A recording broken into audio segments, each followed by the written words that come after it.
Bonjour à tous. Donc évidemment, c'est un plaisir pour moi de parler devant un public de l'Observatoire Midi-Pyrénées. Après beaucoup d'années, c'est une grande émotion. Vous savez que je suis très attaché à cet établissement. Je pense que c'est un lieu vraiment formidable sur le plan de la diversité et de la qualité des recherches qui s'y mènent. Voilà, donc je l'ai dit. Et donc aujourd'hui, je vais vous présenter un exposé qui porte sur ce qui est l'une des activités de recherche de l'Observatoire, qui concerne l'étude des magnétosphères planétaires.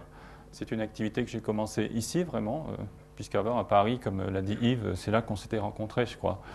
Je m'occupais de l'ionosphère et de la magnétosphère terrestre, et c'est un petit peu ici que je me suis, entre guillemets, envolé vers les planètes. Donc c'était vraiment, je crois, une évolution très très importante. Et en accord avec les organisateurs de ces grands séminaires, on a décidé de faire deux présentations un petit peu différentes.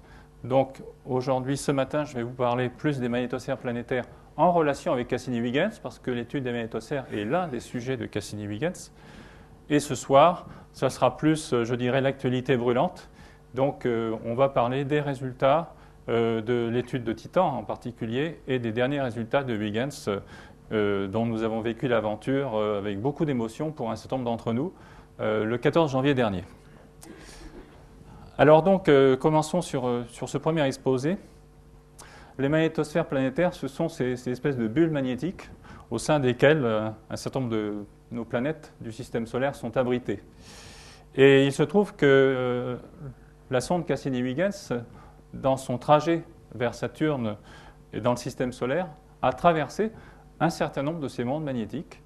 Et on va faire une espèce de parcours prétexte à travers le système solaire en regardant ces objets et en suivant la trajectoire de Cassini. Voilà donc un petit peu le propos qui va être le nôtre. Alors première chose, je voulais vraiment remercier les collègues qui m'ont aidé à préparer cet exposé et dont je considère que très clairement ils sont co-auteurs de cette présentation.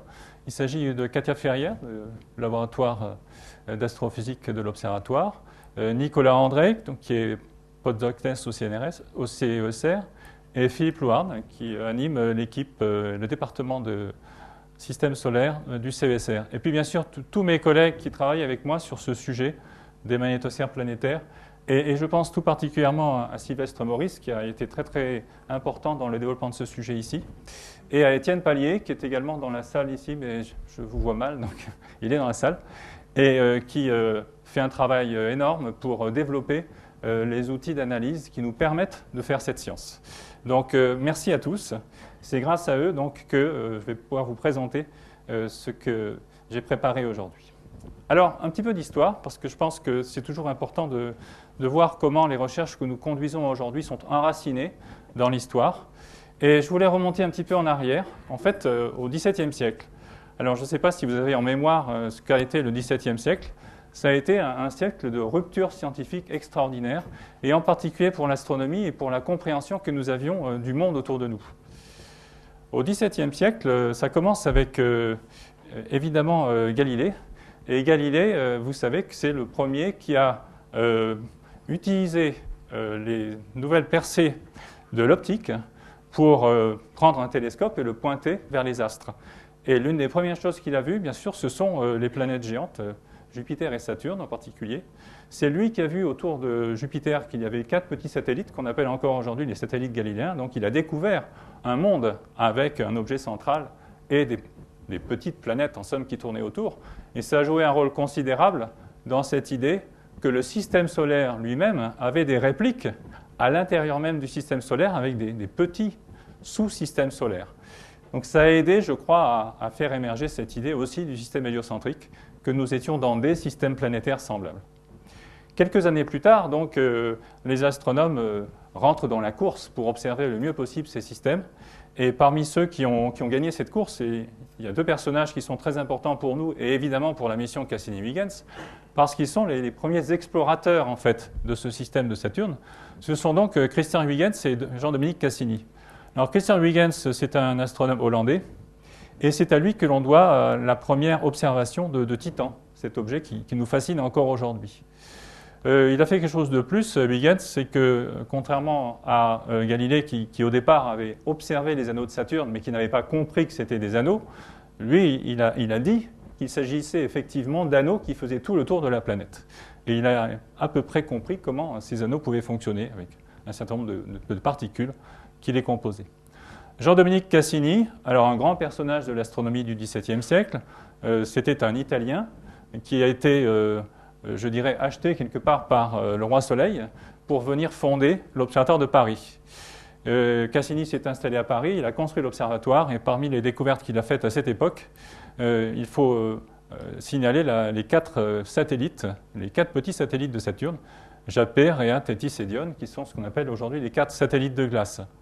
Donc Cassini a vraiment, avec Huygens, mis au point notre vision de ce qu'était le système de Saturne. On peut dire que ce sont les premiers à avoir exploré ce système, et c'est la raison évidemment pour laquelle, quand on a décidé entre l'Europe et les États-Unis de renvoyer un explorateur de ce système, eh bien tout naturellement, cette mission spatiale a été appelée Cassini-Huygens.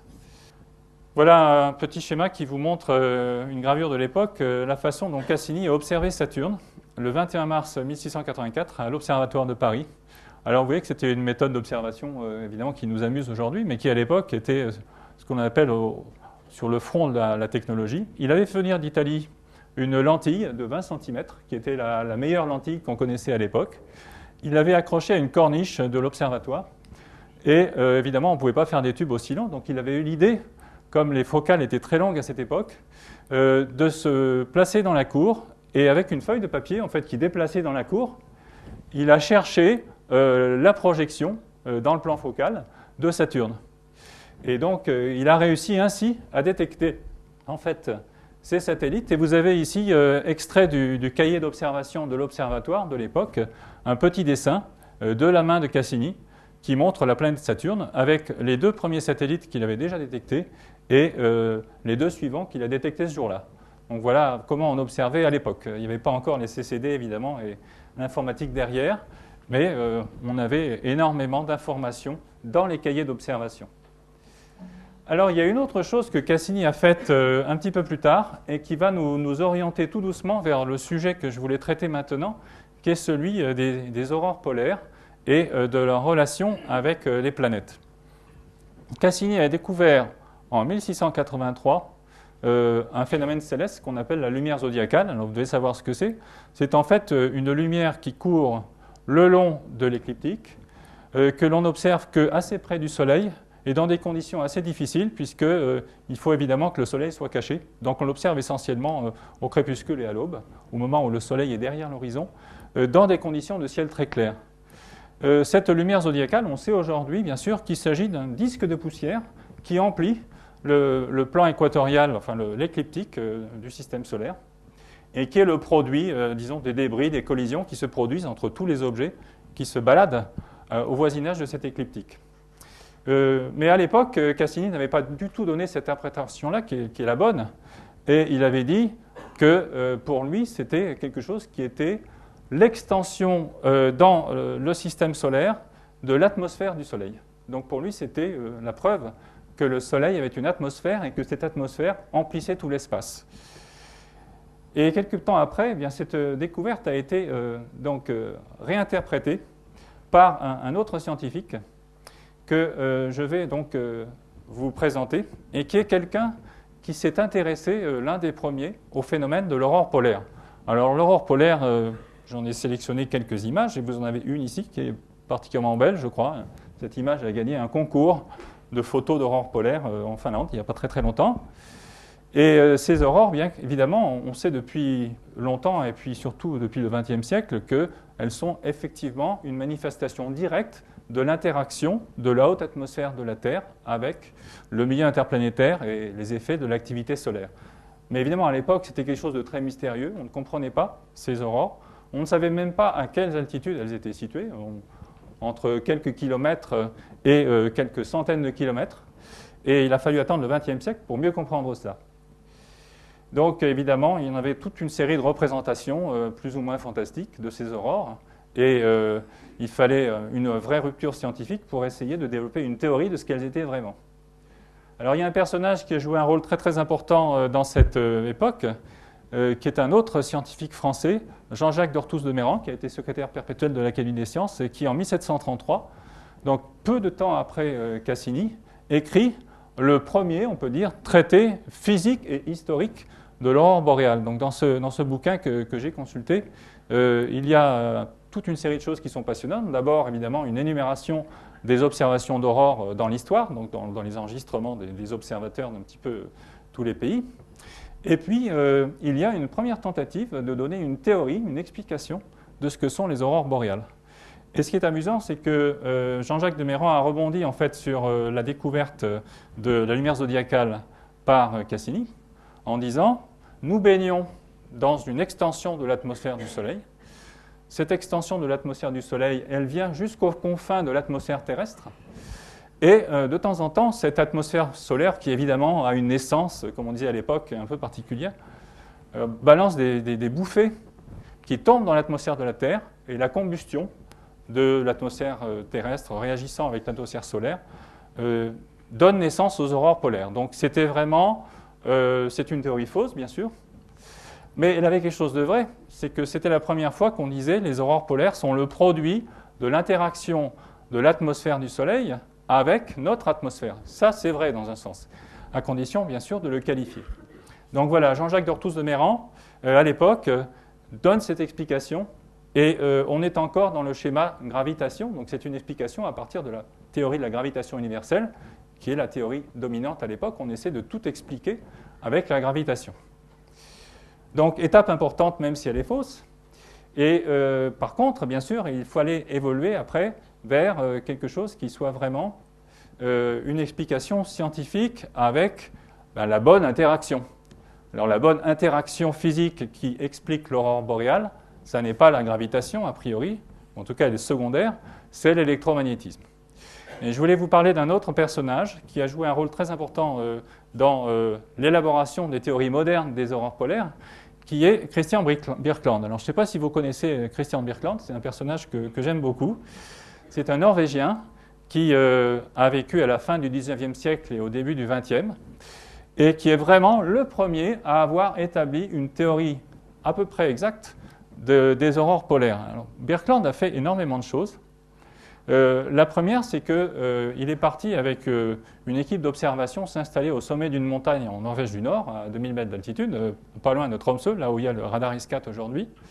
Il a fait un hivernage dans des conditions qui étaient assez difficiles, puisque plusieurs de ses collègues ne sont pas revenus. Et dans cet hivernage, il a enregistré systématiquement des observations d'aurore, avec des plaques photos, des variations magnétiques, et donc il a fait un vrai travail de campagne, comme on dirait aujourd'hui. Et il a regardé, avec plusieurs points d'observation, puisqu'il avait un autre collègue qui était parti sur un autre sommet, par triangulation, l'altitude de l'aurore.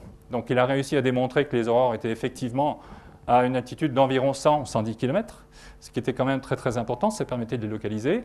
Il a relié l'occurrence des aurores avec les déviations magnétiques, ça on le savait déjà un petit peu, mais il l'a précisé.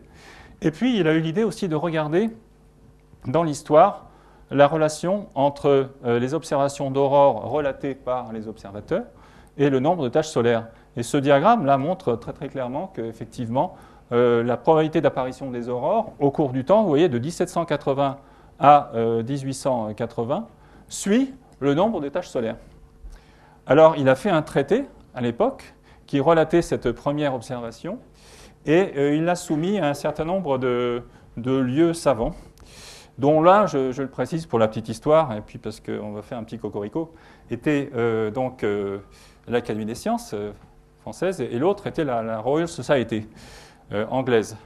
À l'époque, la Royal Society était dirigée par un personnage éminent qui s'appelle Lord Kelvin, et Lord Kelvin a été très très négatif dans la façon dont il a reçu la théorie de Birkeland. Il a écrit quelque chose du style il faut être vraiment dépourvu de tout sens physique pour donner un quelconque crédit à cette théorie. Donc le manuscrit de Birkeland a été rejeté. Et comme Birkeland écrivait très bien le français, il a été publié en fait en français. Donc voilà, ça montre qu'on était à cette époque-là, en tout cas, dans la bonne direction. Alors, sur cette base, je vais passer beaucoup de choses, mais je crois que Birkeland était vraiment un grand personnage. Il s'est dit, je vais essayer non seulement de faire des campagnes d'observation, mais aussi de simuler l'aurore. parce que lui, il avait compris que l'aurore, finalement, c'était l'interaction de faisceaux d'électrons tombant dans l'atmosphère comme sur un écran cathodique. Et donc, Birkeland s'est mis à développer une expérience de laboratoire, comme on dirait aujourd'hui. Il a construit une cuve à vide, comme vous voyez là, avec un verre, et puis à l'intérieur, il a mis une sphère magnétisée. Et puis, il a mis un canon à électrons et tiré avec son canon à électrons sur la sphère magnétique, qui avait un dipôle. Et sur cette base, donc, il a pu montrer effectivement, voilà un petit dessin de l'expérience vue de près.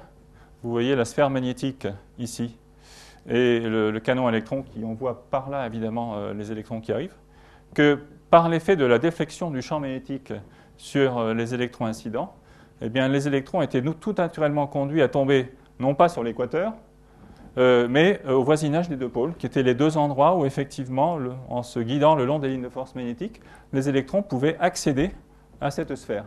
Et on voit très très bien que, comme il y a un gaz raréfié à l'intérieur, eh bien, il y avait un phénomène de luminescence qui se produisait au voisinage des pôles.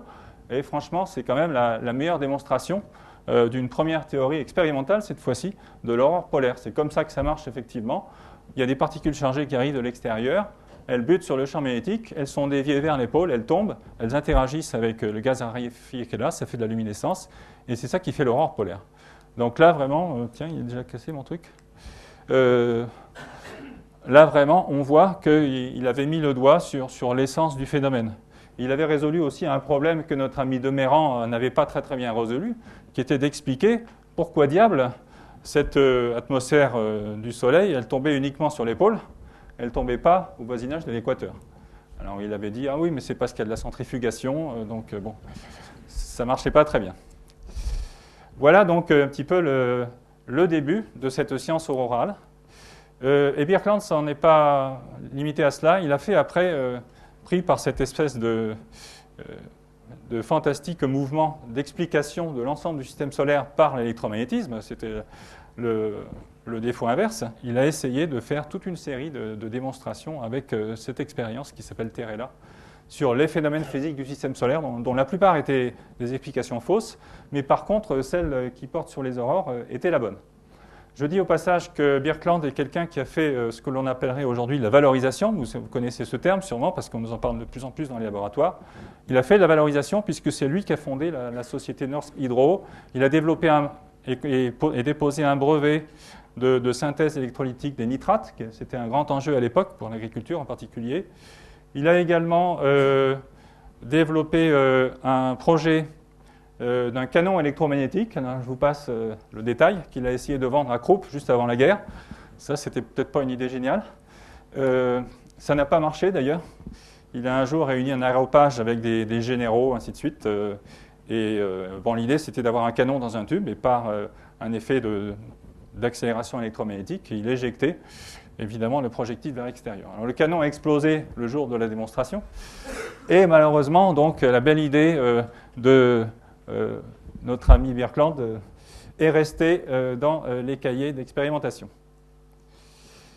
Il n'empêche qu'il faut retenir de Birkeland cette idée que finalement il avait réussi à reproduire en laboratoire un phénomène qui est tout à fait semblable à ce que nous voyons maintenant de notre Terre lorsque nous prenons un satellite et que, par exemple, avec une caméra ultraviolet, nous regardons donc les zones polaires de la Terre. Eh bien, quand on regarde les zones polaires de la Terre depuis une haute altitude, les aurores ne sont pas réparties de façon aléatoire, elles sont réparties sur un cercle très précis, et c'est donc le long de ce cercle que les aurores sont essentiellement créées.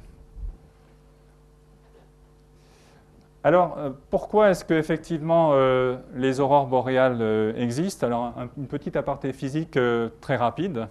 En fait, ces aurores boréales que l'on voit comme un cercle ou un contour qui apparaît dans la haute atmosphère de la Terre, on va voir aussi des autres planètes, sont le produit de courants électriques qui connectent un objet donné, par exemple la Terre ici, avec un milieu extérieur. On va voir tout de suite après pourquoi il y a des courants qui s'écoulent entre la Terre et, par exemple, le milieu interplanétaire. Et c'est le fait qu'on essaye de faire passer des courants dans un sens ou dans l'autre entre un milieu extérieur et une planète qui produit des courants électriques. Ces courants électriques, ils sont nécessairement portés par des ions et des électrons, essentiellement des électrons parce qu'ils sont plus mobiles et plus légers. Et pour faire monter des courants électriques hors de l'atmosphère de la Terre, qui est conductrice dans l'ionosphère, on doit accélérer des électrons le long des lignes de force magnétique. Et ce sont ces électrons accélérés qui servent de projectiles et qui viennent rencontrer cette cible de la haute atmosphère pour produire la luminescence des aurores. Cette physique donc, des aurores, je ne vais pas rentrer en détail, elle est extrêmement complexe, mais elle a été étudiée en grand détail par de nombreux satellites magnétosphériques. Et on arrive maintenant à peu près à bien comprendre que lorsque vous reliez le conducteur de l'ionosphère terrestre avec une dynamo externe, par exemple un fluide magnétique en mouvement, par un circuit électrique, eh bien, la fermeture du courant va produire dans la région du courant qui est montante des faisceaux d'ions qui sont accélérés et des faisceaux d'électrons qui sont accélérés vers le bas et qui viennent donc impacter la cible et produire, comme sur un tube cathodique, la luminescence des aurores. Donc il faut retenir de ça, sans rentrer dans les détails techniques, que les aurores sont une espèce de traceur de ces courants électriques qui relient la Terre, dans ce cas-là, ou une autre planète, à une dynamo, une source de force électromotrice qui existe quelque part un peu plus loin dans le système. Voilà, donc j'en dirai pas plus, mais on va y revenir à travers un certain nombre d'exemples. Et pour cela, donc, on va suivre la trajectoire de la sonde Cassini, qui est partie donc, le 15 octobre 1997 vers Saturne, et comme vous le savez, qui est arrivée en orbite le 1er juillet de cette année. Donc on a été très patient, parce que le long de ce parcours, eh bien, on a vu beaucoup de choses, et on a pu précisément traverser un certain nombre de ces objets dont je voulais vous parler aujourd'hui. Alors pour vous remémorer les choses, donc, Cassini a été lancée le 15 octobre depuis Cap Canaveral, et elle a survolé 2 fois Vénus, et avant de partir vers Jupiter et Saturne, elle a survolé la Terre, puis Jupiter, et enfin Saturne. Donc en fait, Cassini a traversé 3 magnétosphères planétaires, et c'est l'occasion, je crois, de montrer un petit peu comment ces 3 magnétosphères sont reliées. La première magnétosphère dans laquelle on était, en fait, c'est la magnétosphère du système solaire. Et c'est peut-être, d'une certaine manière, la plus intéressante de toutes. Vous savez que si vous regardez le système solaire à très grande échelle, donc nous avons ici le Soleil, les orbites des planètes connues, disons, sont ici. Ici, on est à peu près une centaine d'unités astronomiques. Et il y a une frontière au-delà de laquelle nous quittons l'environnement qui est empli de ce vent solaire qui quitte la couronne solaire et qui emplit tout l'espace. Au-delà de ça, on est dans un autre milieu qui est le milieu interstellaire. Donc c'est un vent qui nous est envoyé par les étoiles proches et qui correspond, disons, au grand mouvement de matière dans la galaxie. Donc ici, vous êtes dans le milieu de la galaxie, on peut dire, et là, vous êtes dans le milieu du système solaire lui-même. Entre les deux, eh bien, il y a une frontière assez abrupte qu'on appelle l'héliopause. C'est vraiment de part et d'autre que se délimitent les deux mondes, le monde du système solaire et le monde de la galaxie. Et ce milieu-là est évidemment empli essentiellement du champ magnétique et du vent qui est envoyé par la couronne du Soleil qui, en permanence, comme vous le savez, est en expansion dans l'espace. On est encore en train d'étudier la position probable de ce choc où l'expansion du vent solaire s'arrête et de l'héliopause, puisque actuellement les sondes Voyager 1 et Voyager 2, qui ont été nos grands prédécesseurs vers les planètes géantes, sont toujours en train de naviguer vers le système solaire externe, et un certain nombre de mes collègues, tous les ans, font des paris pour savoir quand est-ce qu'on va enfin traverser la première frontière, puis la deuxième. Je crois qu'ils sont à peu près à un peu plus de 50 unités astronomiques aujourd'hui.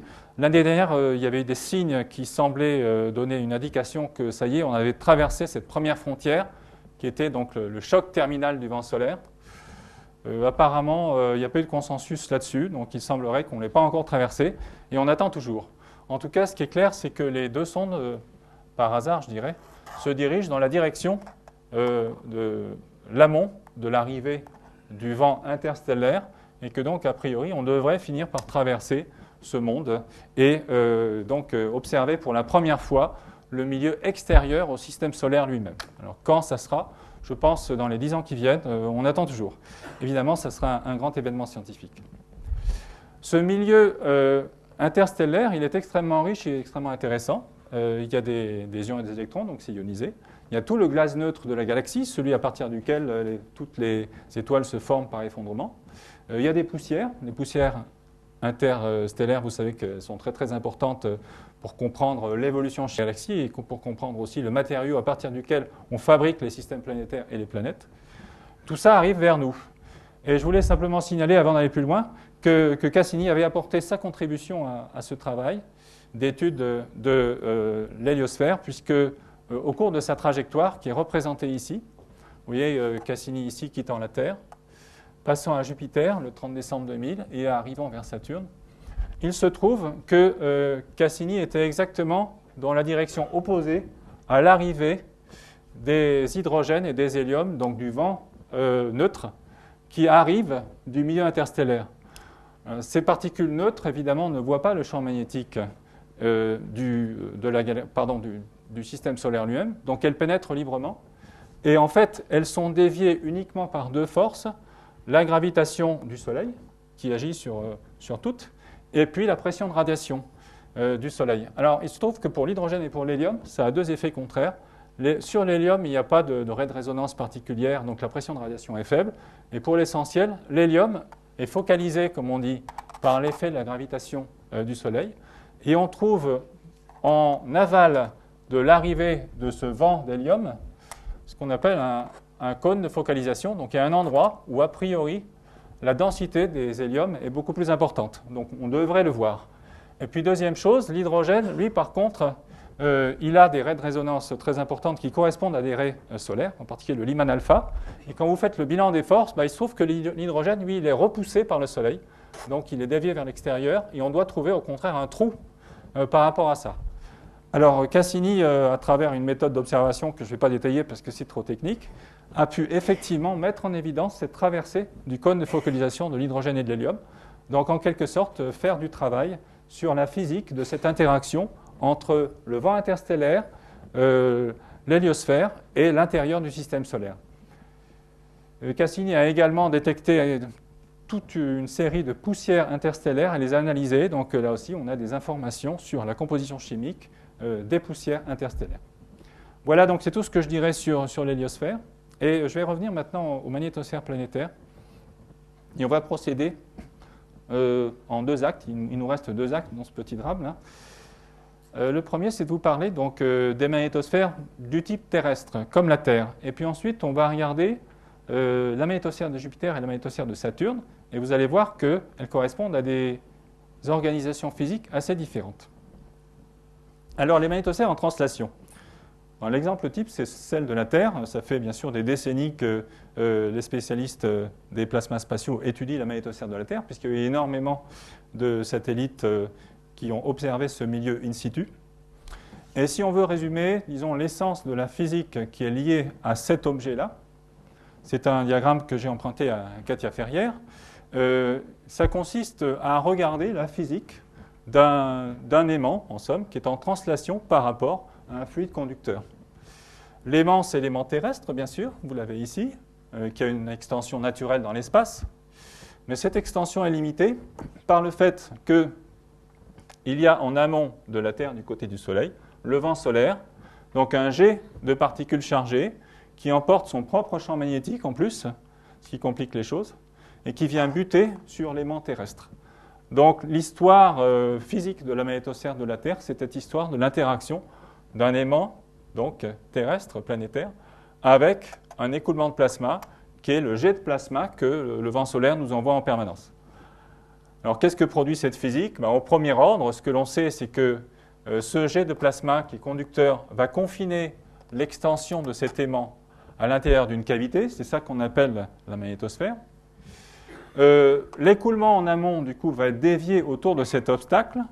Donc, comme il arrive à très grande vitesse, des nombres de Mach supersoniques et superhalvéniques importants, il commence par former un choc, et c'est à travers ce choc qu'il y a décélération, et qu'ensuite, l'écoulement est dévié autour de la cavité.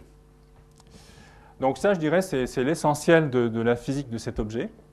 Et il faut rajouter à cette considération dynamique, c'est-à-dire un aimant qui se déplace dans un fluide conducteur, le fait que pour peupler cette magnétosphère, que évidemment on a envie d'étudier, il y a deux sources de plasma. Le vent solaire lui-même, qui arrive donc de l'extérieur, donc c'est du plasma solaire en fait, celui de l'atmosphère du Soleil, et un plasma qui est formé à l'intérieur de cette magnétosphère, qui est la haute atmosphère de la Terre, ici, on ne l'a pas dessiné, mais on peut la représenter comme ça. La haute atmosphère de la Terre a une couche ionisée entre 100 et, disons, 500 000 km, qui est notre ionosphère, bien connue. Et bien sûr, ce plasma ionosphérique, lui aussi, va s'échapper le long des lignes de force magnétique, peupler cette cavité. Donc l'histoire de la magnétosphère, c'est vraiment l'histoire de cette interaction entre un objet, un écoulement, deux sources de plasma. Alors la façon dont on le comprend, évidemment, je vais être très très simplificateur, c'est que sous l'effet de cette interaction, eh bien, il se passe quelque chose que l'on appelle la convection magnétosphérique. Les lignes de force magnétique du vent solaire qui sont ici sont entraînées par l'écoulement, et on a mis un certain nombre de lettres pour expliquer ce mouvement. Et au cours de cet entraînement, eh bien, les lignes de force magnétique de la Terre sont ouvertes, reconnectent, comme on dit, avec celles du vent solaire, et il se produit une espèce de moulinet qui induit un mouvement général dans toute la magnétosphère. Quand vous regardez dans le plan équatorial de la magnétosphère, l'écoulement du vent solaire va toujours vers la nuit, mais à l'intérieur, le retour du flux magnétique, ici, produit un mouvement vers le Soleil. Donc vous avez un moulinet de ligne de force qui passe par-dessus l'épaule comme ça et qui revient à l'intérieur. Une autre façon de le regarder, c'est un autre schéma qui, lui, est plus réaliste puisqu'il prend en compte... Alors là, je vais vous dire, je suis vraiment étonné parce que ça fait 5 fois que j'ouvre ce diagramme et c'est la première fois que je le vois qui marche. C'est une bonne nouvelle. Bon, oui, alors, formidable. Alors.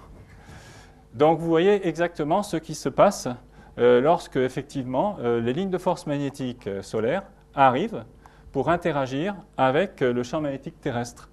Elles arrivent comme ici en amont. Il y a une zone ici qu'on appelle le nez de la magnétosphère, où vous voyez que les lignes de force magnétique s'ouvrent. Donc, elles deviennent connectées à la Terre. Les aurores du côté jour, ce sont tout simplement les électrons du Soleil qui viennent tomber directement sur ces zones qu'on appelle les cornets polaires. Et puis, sur l'arrière, on voit que les lignes de force du Soleil continuent à tirer le système et elles viennent accumuler du flux magnétique dans ce que l'on appelle la queue de la magnétosphère. Et puis là, il se passe quelque chose d'assez compliqué à nouveau, comme là, ce qu'on appelle la reconnexion magnétique. C'est un changement de topologie des lignes de force. On passe à nouveau de lignes de force qui sont ouvertes dans le vent solaire à des lignes qui se referment. Et comme vous voyez ici, elles reviennent vers la Terre. Évidemment, il faudrait une troisième dimension. Donc la prochaine fois, je prévoirai un transparent holographique et je vous distribuerai des lunettes polarisantes. Mais pour l'instant, donc, on va se limiter à ça. Les lignes de force magnétique arrivent vers la Terre. Elles font le tour, bien sûr, par le côté qu'on appelle aube ou le côté crépuscule. Voilà, donc je pense que ça visualise bien ce mouvement d'ensemble qui est bien connu et qui, évidemment, n'est pas aussi gentil et régulier que celui qu'on vient de décrire ici. En fait, le vent solaire, il fluctue tout le temps. Et la direction en particulier de ce champ magnétique interplanétaire, elle bouge tout le temps. Et évidemment, vous pouvez imaginer que selon la direction, la géométrie de ce système, que là, on a eu de la chance de représenter en 2 dimensions, est beaucoup plus compliquée. Ce sont ces fluctuations permanentes qui, en plus, s'accumulent de l'énergie dans la queue, qui cassent la queue, ainsi de suite, qui produisent ce que l'on appelle les orages magnétiques, les sous-orages magnétiques, et qui alimentent également la formation des ceintures de radiation de la Terre qui viennent après sauvagement agresser nos plus beaux satellites. Donc, évidemment, il faut qu'on s'en occupe. Voilà. Alors, ce cycle, c'est ce que l'on appelle le cycle de Dungey, du nom de Jim Dungey, qui est un chercheur anglais. Vous voyez que je suis aussi gentil avec les Anglais quand je veux, qui a eu l'idée de ce cycle en 1961 dans un article qui est sans doute l'un des plus cités de la littérature magnétosphérique depuis 40 ans, puisque tout le monde parle de ça.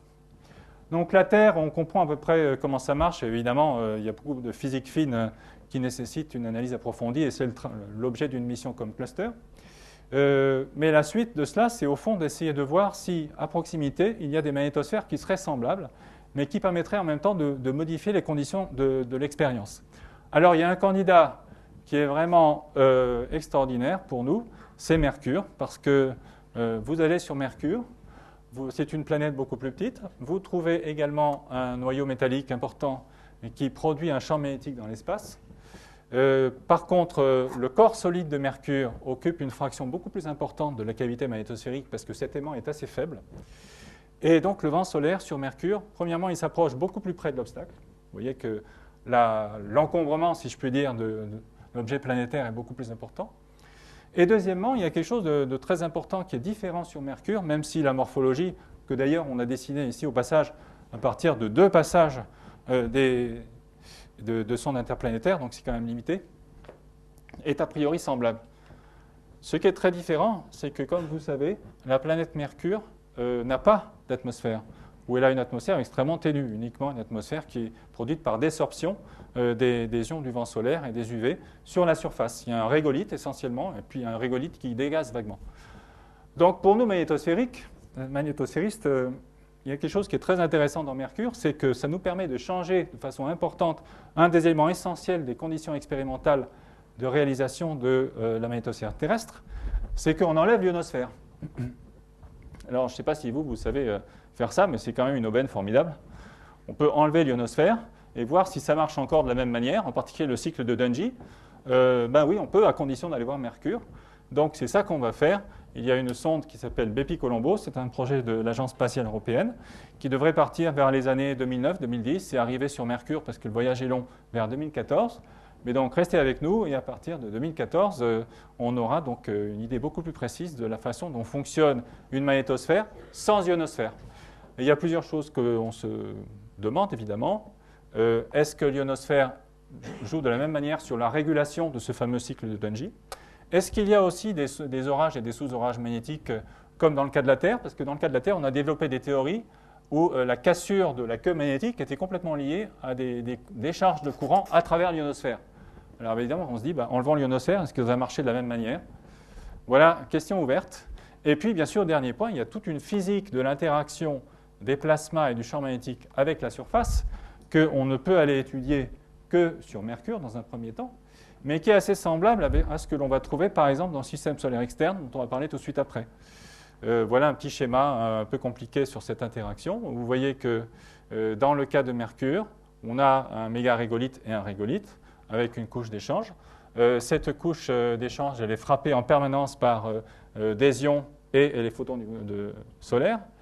Ça produit ce que l'on appelle de la désorption. Donc il y a plein de particules qui sont injectées du régolithe, qui forment une espèce de petite atmosphère très ténue. Et ensuite, cette atmosphère, c'est elle qui interagit avec la magnétosphère, avec le vent solaire. Donc toute une physique des interactions plasma-surface qui mérite d'être étudiée et qui le sera dans le cas de Mercure. Voilà. Alors on va quitter Mercure et cette fois-ci, rassurez-vous, on part vraiment en route vers Jupiter et Saturne. Et donc je vais vous parler des magnétosphères des planètes géantes qui, comme vous allez comprendre bientôt, sont peut-être pour nous les plus intéressantes. Alors, ces magnétosphères des planètes géantes, si on veut les présenter de façon simple, de même que j'ai dit de façon caricaturale que la magnétosphère de la Terre, c'était la physique de l'interaction d'un aimant en translation dans un fluide, pour les magnétosphères des planètes géantes, si on veut résumer, c'est la physique de l'interaction d'un aimant tournant avec un plasma ambiant. Là aussi, un schéma emprunté à Katia Ferrière, que je remercie à nouveau. Le schéma, il est assez simple. Imaginez que vous avez à nouveau une planète et que cette fois-ci, cette planète, elle tourne très très vite et puis elle a des sources de plasma interne. Par exemple, je prends Jupiter et Saturne, il y a des satellites qui se promènent dans le milieu. Eh bien, le problème qui va se poser pour nous, c'est de savoir quelle est l'histoire du transport de plasma qui sont fabriqués par les différents satellites, par les gaz, par les poussières, par les anneaux, à partir de sources d'entrée, de zones d'entrée dans le système qui sont dans le plan équatorial. Les particules vont être piégées dans le champ magnétique et la physique qui va intervenir là, c'est celle de la rotation de l'aimant et de l'interaction de cet aimant tournant donc, avec toutes ces sources. Voilà si on peut dire les choses de façon simple. Alors les objets qui permettent d'étudier cette physique-là, ce sont justement les magnétosphères des planètes géantes dont vous avez les tailles respectives qui sont représentées ici. Jupiter, Saturne, Uranus et Neptune. Ce sont des objets qui ont vraiment des caractéristiques très intéressantes par rapport à ce que l'on a cité juste avant. Importance de la rotation planétaire, donc ce qui compte, c'est qu'elle tourne très vite. Il il y a des satellites, des tores de neutres et des anneaux, donc des tas d'objets qui se promènent à l'intérieur même de la magnétosphère, ce qui n'est évidemment pas le cas de la magnétosphère de la Terre et de Mercure. Il n'y a pas d'objets qui se promènent à l'intérieur. Même la Lune ne passe que très rarement dans la magnétosphère terrestre. Il y a donc plein de sources et de puits de plasma parce que les anneaux, les satellites, les tores de gaz neutre et de poussière, toutes interagissent avec l'environnement et produisent du plasma qui va être piégé dans le champ magnétique et entraîné dans la rotation. Enfin, il y a une variété, comme vous le voyez d'ailleurs sur les images, des géométries, des relations respectives entre axe de rotation, axe du dipôle magnétique et vent solaire. Donc c'est représenté ici. Vous voyez que pour la Terre, Jupiter, Saturne, Uranus et Neptune, si vous représentez l'axe de rotation, l'axe magnétique et la direction du vent solaire, eh bien vous explorez à travers la diversité de sa magnétosphère toute une diversité de géométries différentes. Alors, on ne va pas les regarder toutes, mais on va regarder les deux qui ont été effectivement observées par Cassini au cours de son voyage. Et donc la première, c'est Jupiter, qu'on a eu le plaisir de traverser. Donc, le 30 décembre 2000, on était au point le plus proche de Jupiter pour recevoir de Jupiter, qui nous l'a donné gratuitement, un petit coup d'accélérateur final pour pouvoir aller jusqu'à Saturne. Cette magnétosphère de Jupiter, c'est vraiment une magnétosphère très intéressante. Ce petit schéma-là vous la représente de façon simplifiée. C'est donc un très gros aimant tournant. L'aimant est très intense. Disons, les champs électriques qui existent à l'intérieur de ce milieu, du simple fait que l'aimant tourne, et donc que si vous placez un conducteur quelque part, il va y avoir une force électromotrice produite par le simple mouvement du flux magnétique, sont considérables. Il s'agit de dizaines ou de centaines de millions de volts. Donc vous imaginez bien que ça va être un accélérateur de particules formidable. Si vous arrivez à coupler ces millions de volts avec des particules, vous allez les monter à des énergies considérables.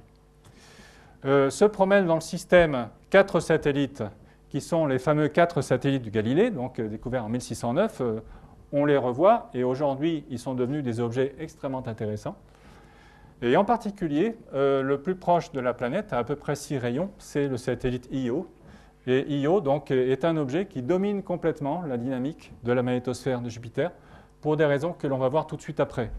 Et donc simplement, je vais vous les montrer de plus près, ces 4 satellites.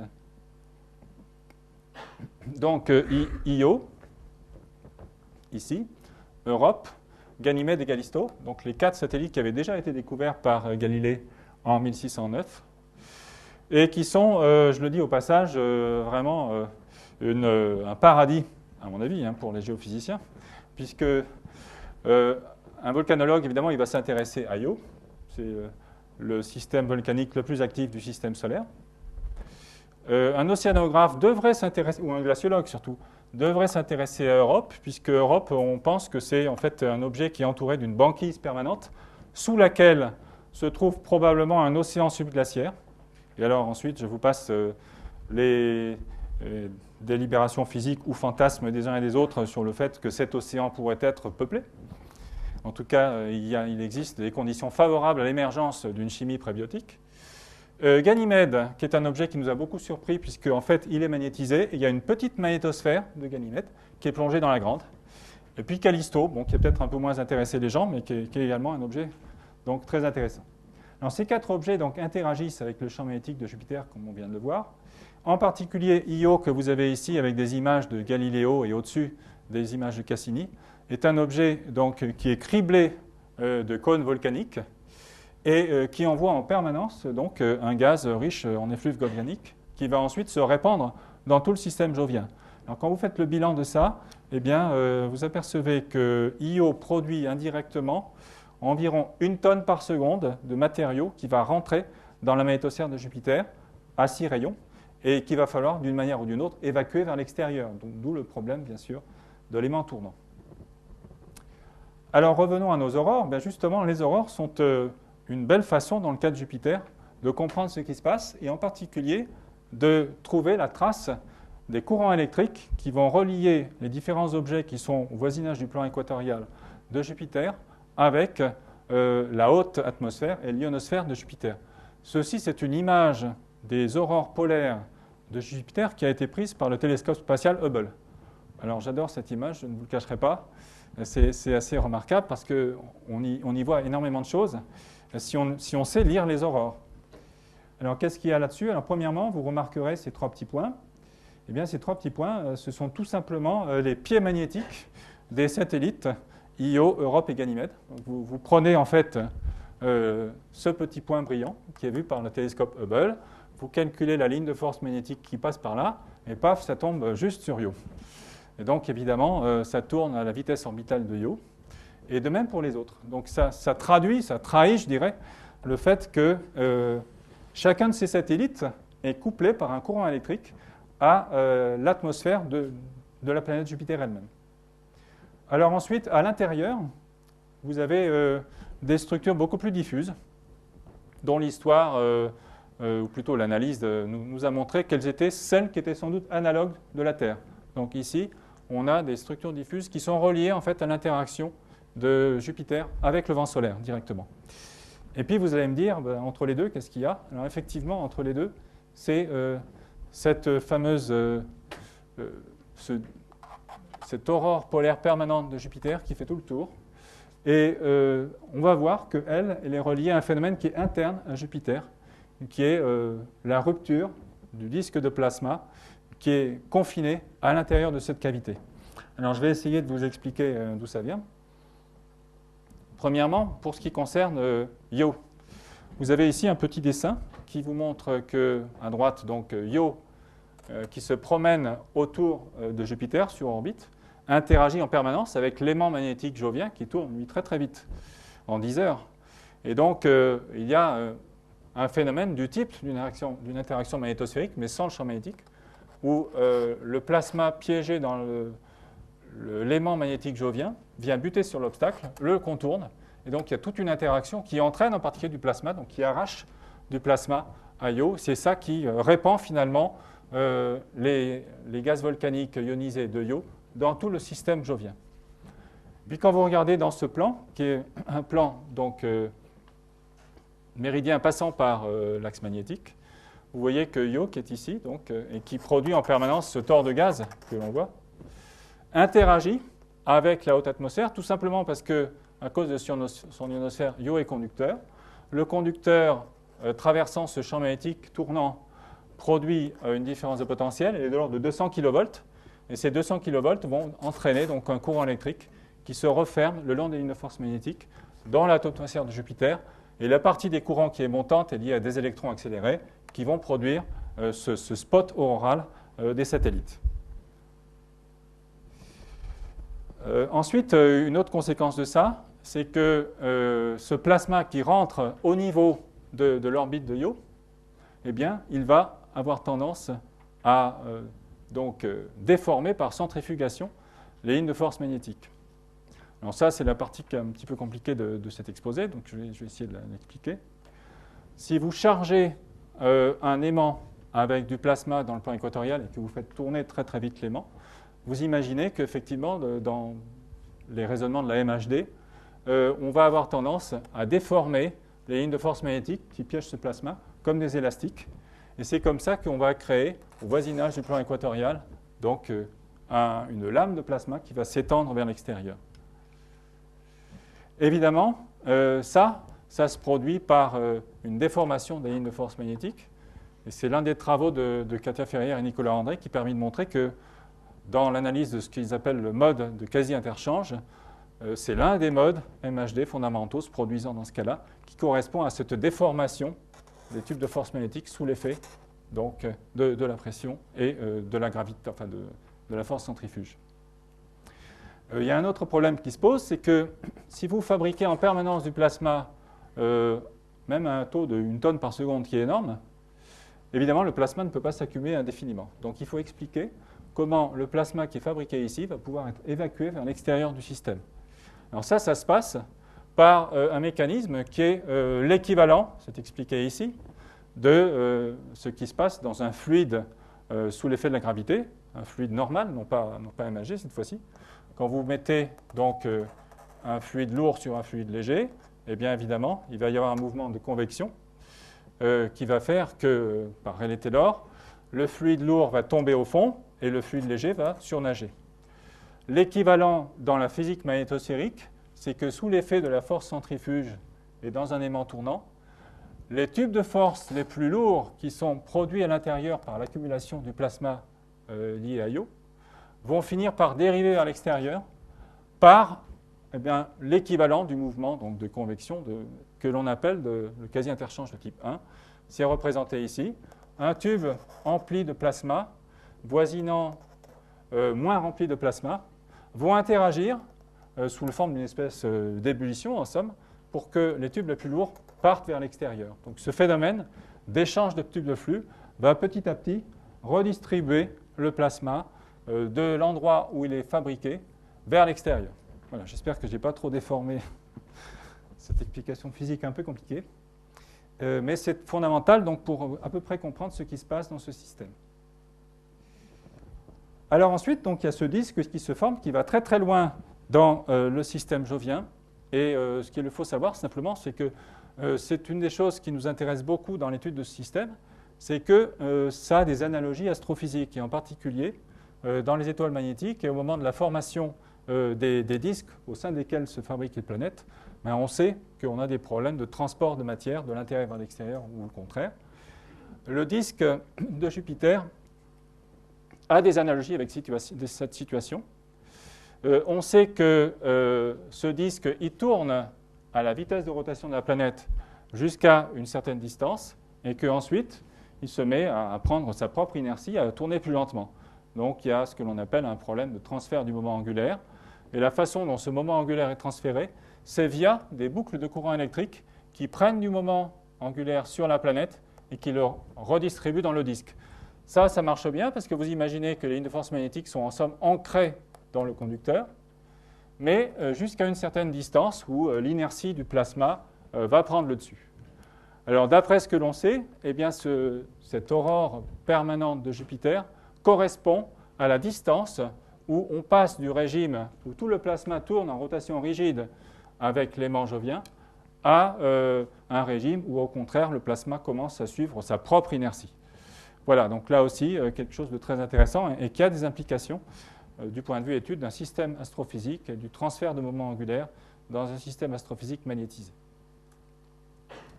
Voilà, je terminerai sur Jupiter avec ceci. Donc, c'est un système assez complexe. Il y a donc du plasma qui part de Io ici, vous voyez, dans le plan équatorial, qui est diffusé vers l'extérieur. Et on sait qu'après un mécanisme assez compliqué, il y a du plasma plus chaud qui est réinjecté vers l'intérieur et qui vient alimenter les ceintures de radiation. Les ceintures de radiation de Jupiter sont les plus intenses du système solaire.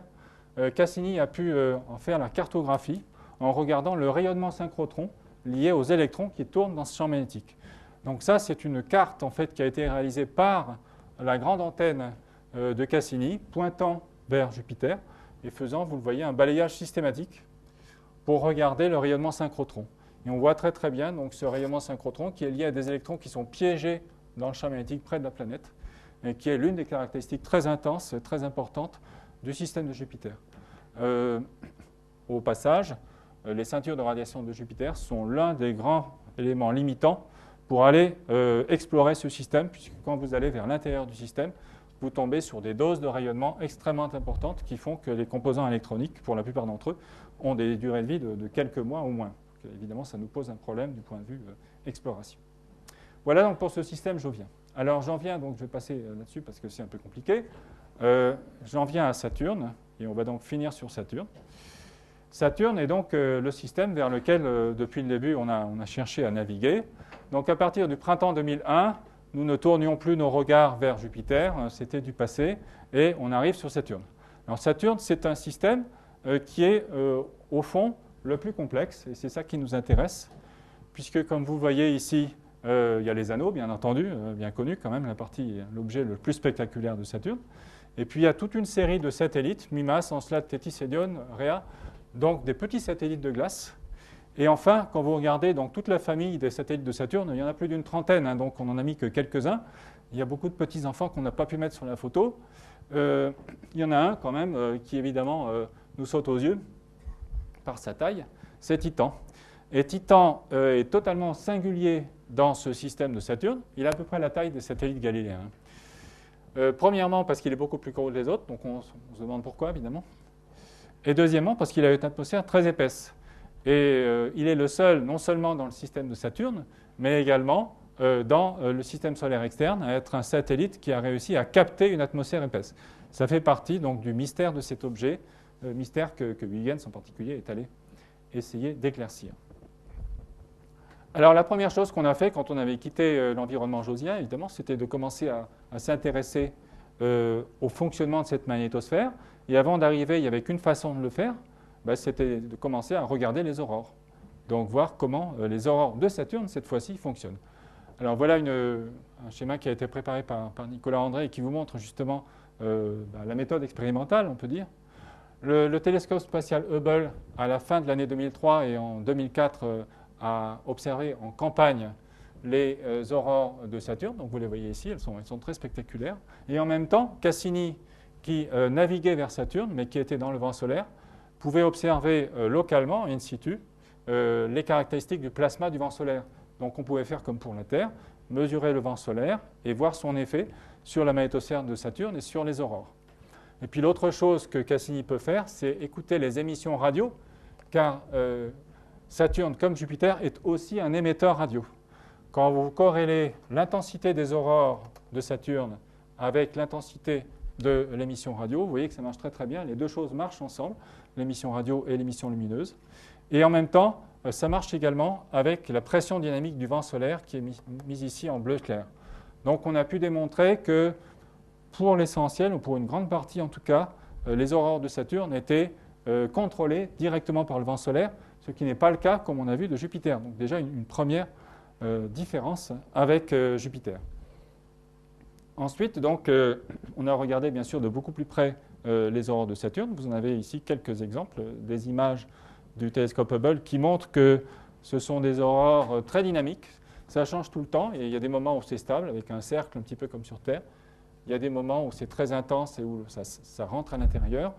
Pour l'instant, honnêtement, on n'a pas encore compris comment ça fonctionnait.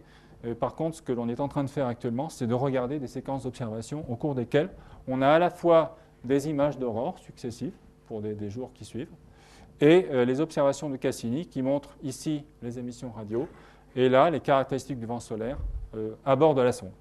Donc je pense que ça va nous permettre de commencer à comprendre comment le système de Saturne, globalement, réagit au vent solaire. Et c'est évidemment un élément important donc, de notre quête. Une surprise importante, à vrai dire, on est encore en train de se gratter la tête à ce sujet, c'est que vous avez vu donc, qu'il y a une émission radio qui est produite par Saturne. Et quand vous regardez la structure de cette émission radio, elle est périodique. Ce n'est pas étonnant, c'est la période de rotation de la planète, bien sûr. Et en fait, c'est la seule façon qu'on a trouvée pour donner un chiffre sur la vitesse de rotation de Saturne, parce que Jupiter, comme pour Saturne, ne tourne pas à la même vitesse aux différentes latitudes. Donc la radio est en fait la référence pour trouver la vitesse de rotation de la planète. Donc très bien, sauf qu'on a eu une grosse surprise. C'est que Voyager 1 et 2 avaient observé cette émission radio pendant très très longtemps. Donc on avait une mesure, vous voyez l'analyse spectrale ici de ce signal très précise qui donnait la vitesse de rotation de Saturne à 10 h 39 minutes 24 plus ou moins 7 secondes. Je vous passe les secondes, mais enfin c'est significatif. Et lorsque Cassini a fait la même chose, il trouve 10 h 45 minutes 45 secondes. Bon alors c'est embêtant parce que je ne sais pas si vous voyez, mais une variation aussi importante dans la rotation d'un corps qui a une telle inertie, évidemment, c'est totalement incompréhensible. Donc là, on a un problème majeur, je pense, qui est d'essayer de comprendre comment cette variation de la rotation entre deux époques éloignées de 20 ans est possible. C'est certainement lié à la dynamo ou à l'interaction de la dynamo avec son environnement, quelque chose comme ça. En tout cas, ça ne peut pas être une variation globale, évidemment, de l'inertie de rotation de la planète Saturne. Donc là, s'il y a des théoriciens dans la salle qui ont des idées sur le sujet, sur la façon de le prendre surtout, je suis preneur, enfin nous sommes preneurs. Problème ouvert pour les années à venir. Hein? Autre chose que nous avons vu avec ravissement en arrivant vers Saturne, c'est que Saturne nous envoie d'autres messagers, et ces messagers, ce sont les poussières. vous avez vu que ce système est très poussiéreux. Il y a les anneaux, il y a des poussières dans les anneaux. Chacun des satellites, sous l'effet des collisions, produit des poussières. Et apparemment, ces poussières sont accélérées par l'interaction avec le champ magnétique, parce qu'elles sont chargées.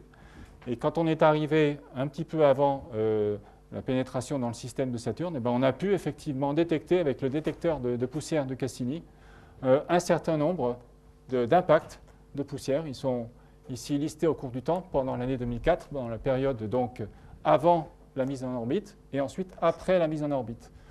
Cette analyse des poussières est très intéressante. Lorsque les poussières impactent le détecteur, elles sont vaporisées et derrière, il y a un spectromètre de masse qui permet effectivement de faire l'analyse chimique, de composition chimique de chacune de ces poussières. Et évidemment, c'est une façon directe, en somme, de faire une mesure chimique du matériau des anneaux, parce que si vous remontez en arrière, on arrive à démontrer que ces poussières émergent probablement des bords des anneaux.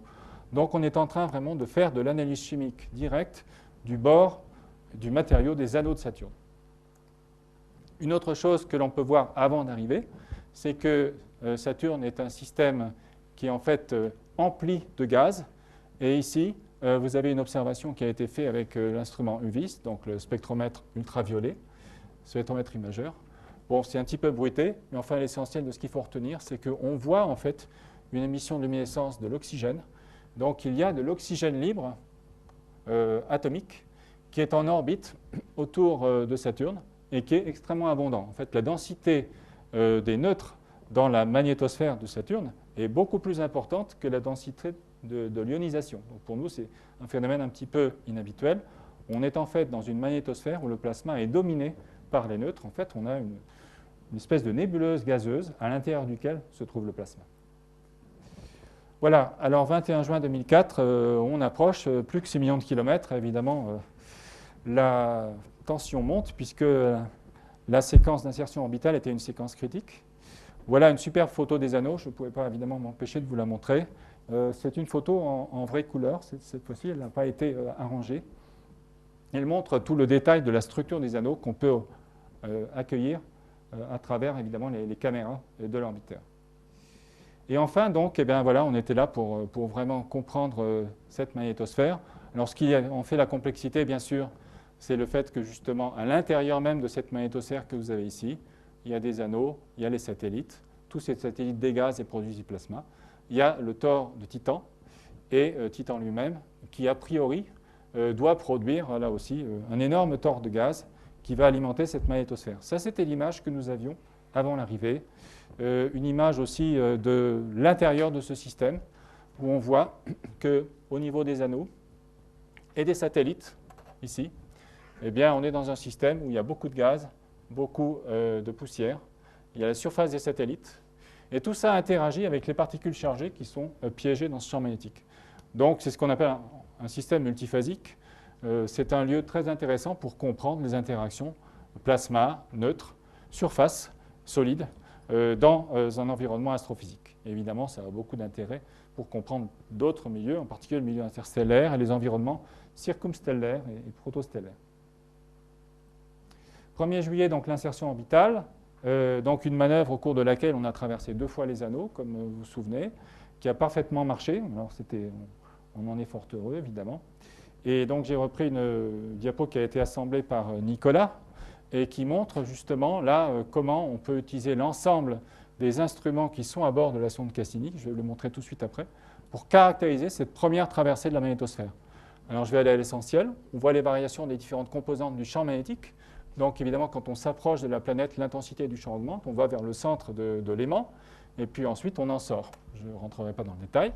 Et ensuite, les différents détecteurs de particules, ici les particules de basse énergie jusqu'à 30 kV, et là-haut les particules de haute énergie, montrent qu'à l'intérieur du système, en particulier, à l'intérieur d'un rayon de 10 rayons saturniens à peu près, on passe dans un milieu qui est très dense en plasma, avec des distributions en énergie très caractéristiques et beaucoup de structures turbulentes. On a parlé d'une magnétosphère en ébullition. Le milieu est très dynamique, il est turbulent, il y a du brassage en permanence. Et c'est lié au fait, si vous faites l'analyse donc, de la composition de ce milieu, que eh bien, c'est tout simplement le plasma qui est produit par l'eau. Alors il y a beaucoup d'eau dans cette magnétosphère, c'est vraiment, on peut dire, une magnétosphère d'eau. Pourquoi ? Parce que Les anneaux, bien sûr, c'est essentiellement de la glace, avec des silicates mélangés, mais c'est la glace qui dégaze.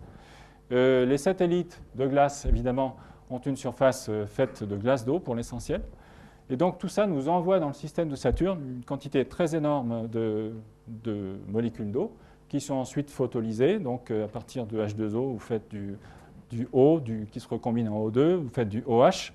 Et on a trouvé sous la forme ionisée, donc en traversant cette magnétosphère, tous ces ions, H3O+, H2O+, OH+, O+, N+, à basse énergie ici, et à haute énergie avec des spectres complets, donc qui montrent la composition.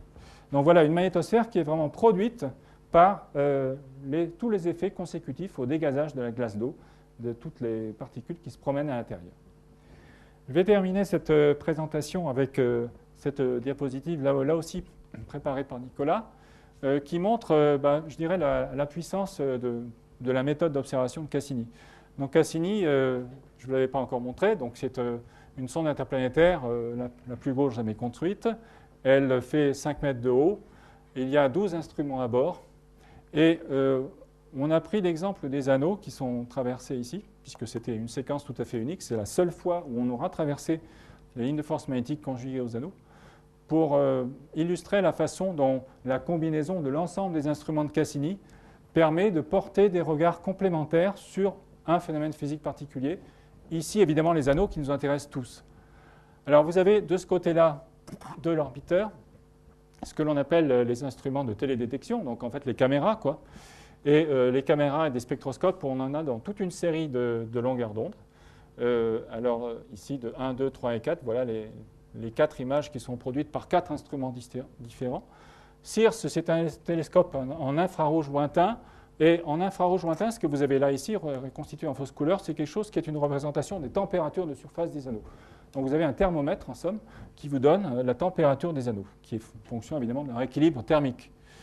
Vous allez regarder en ultraviolet, donc vous avez ceci ici, ça donne d'autres informations sur la granulométrie en particulier et sur la composition chimique. Donc là aussi, le code de couleur vous donne une autre information. Vous regardez avec vos yeux, si je puis dire, la caméra visible, Imaging Science Subsystem, ici.